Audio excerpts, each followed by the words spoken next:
Welcome to Dance to Heal. I'm your host, Jenny C. Cohen. Join me as I share stories of how dance and movement can bring healing in a way that is safe and tailored to your life. I'm a cancer survivor, mother of two, and an award-winning performer who found that movement was vital to my recovery. I created Dance to Heal Wellness and also authored the best-selling book, Outside of Recovery, Dancing My Way Back to Myself After Breast Cancer. I will bring new techniques to help you on your dance journey and healing path. Are you ready to move? Dance to Heal starts now. I want you to, before we do anything else, take out a piece of paper. You can even do it on your phone, on your notes, okay? And in these particular categories, write down a list. You're going to number it. I want you to write down next to the number 1, physical. Number 2, emotional. Number 3, spiritual. And then number 4, write down mastery. All right, so 1 is physical. 2 is emotional. 3 is spiritual. And 4 is mastery. All right. I feel as if everyone understands how important it is to have some type of level of those 3 first things we talked about. Being aware of your physicality, what's going on with your body, emotional intelligence, emotional health, that gets bandied around a lot. And then there's also the whole spiritual thing, how important it is for it always be something bigger than you. I don't think I'm the first one to ask you to start looking at that. I think I am the first one or one of the few to ask you to look at number 4, the mastery between the 3. The adage, you can have it all. I'm going to duck when I say this. It's a lie. Did someone throw something at me? No, really, it's a lie. Like, I know. Real talk, right? We're not meant to have it all. Because then how do you appreciate it when you have it all? What is why? Why try if you don't have to make the effort to find balance between the 3? That's number 4, mastery. All right, because, like, I'm a mom. Before I became a mom, I never would have thought, ooh, what do you mean I'm going to put my physical last? And it becomes something really automatic. Once I got over my postpartum, no one talks about that either. But once I recovered or realized I was having postpartum depression, once I recovered from that and reconnected and started to really connect with my babies, my own physical needs went down the toilet. Even though the emotional aspect of it was being bolstered, even if I was the mom provider. Does that make sense? And then there were times when spiritually it was very important for me to connect in faith. So I want you right now under those 4 categories on a scale of 1, because you can't exact 0 means we're not here anymore. So just sorry, you got to do 1 to 10. Here's a caveat, okay? 10 means you are beyond fulfilled. All right, so that's the caveat. 10 is you are beyond fulfilled.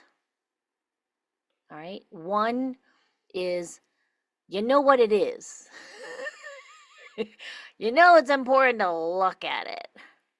It's not necessarily something you personally really think is important or is in your life. Okay? So, 1 to 10.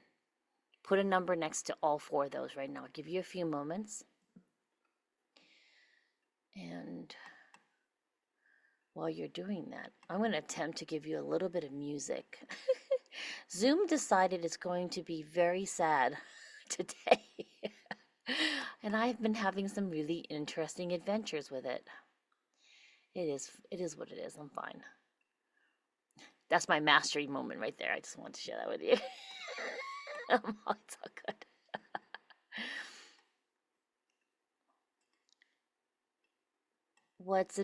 What's been really interesting for me has I've figured out the mastery part of it is that it's rarely what we think it is.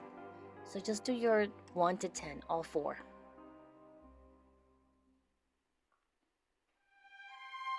I forgot to remind you not to overthink it, okay? Just a quick 1 to 10. Yeah, good? All right, so here's the thing. I would like you to do a rearrangement of the four. I listed for you physical, emotional, spiritual mastery. Disregard the numbers you put next to it. Reorder it according to what's important to you. All right, so ignore everything I said about how mastery is important. If it's not important to you, it's not important to you. Rearrange those four things in the area of importance to you today. Not last year, not your future self, just today. What is that area of importance? Yeah, because some people, spiritual is more important. They're very faith driven and they need to have spiritual at, the highest number to help them filter down. Some of us, it's the balance of it. Some of us, it's if my emotions aren't being met, I can't give to my church, right? So what is that? All right, so here's the thing. Look at the correlation of the 1 to 10 with the area of importance to you. For example, if you were like saying, oh, spiritual is super important to me, is that number higher or lower than the numbers below? Right? Is it higher or lower? Is it lower usually? Or is it higher? Give me a 1 in the chat if it's lower than the numbers below it, and give me a 2 if it's higher than the numbers below it. So for example, let's say it's physical, okay, for me, and next is emotional and spiritual, in that order for me. And let's say my numbers were like,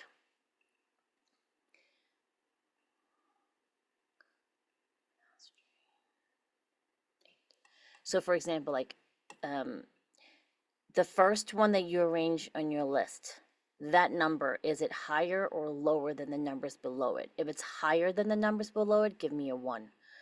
If it's lower than the numbers below it, give me a 2. Beautiful. All right. Now the second number, is it higher than the numbers below it or lower than the numbers below it?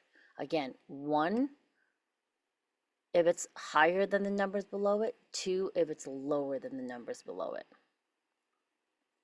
Great. Last, a third one. Is it higher in the numbers below it or lower than the numbers below it? 1 or 2? And this isn't a trick question. I promise I won't trick you. It's more for you in terms of understanding for yourself what is your sweet life, because I could tell you what mine is. And the goal is for you to have a good direction of what yours is. Does that make sense? That's where I'm coming from in terms of this sweet life retreat. Okay? And if your numbers are not in sequential higher to lower, I'm going to ask you to take in your dominant hand to see, why aren't my numbers congruent to my order of importance?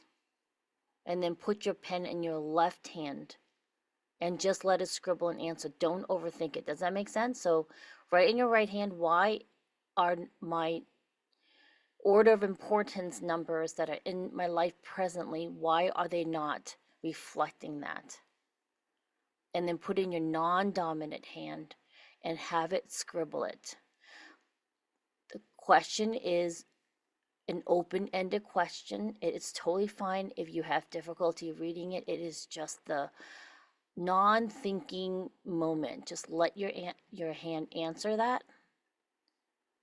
Okay? I'll give you a few moments to do that.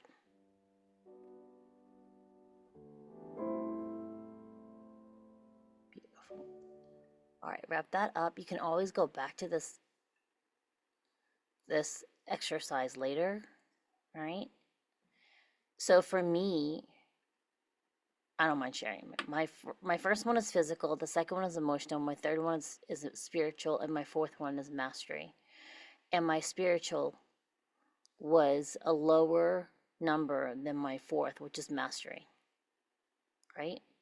And so whatever is the lowest number of the four, all right? Physical, emotional, spiritual, mastery. I'm going to go back and look at our speakers because that's one of the first people you're going to go and listen to.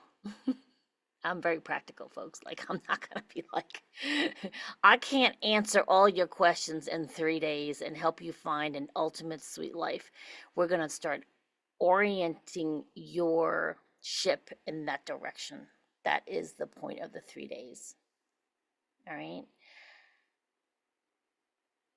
I'm really honest here. Your subconscious, which is 90% of you sitting there watching me and my 90% and my 10%, your subconscious has already decided whether or not you're going to make any use of this time with us.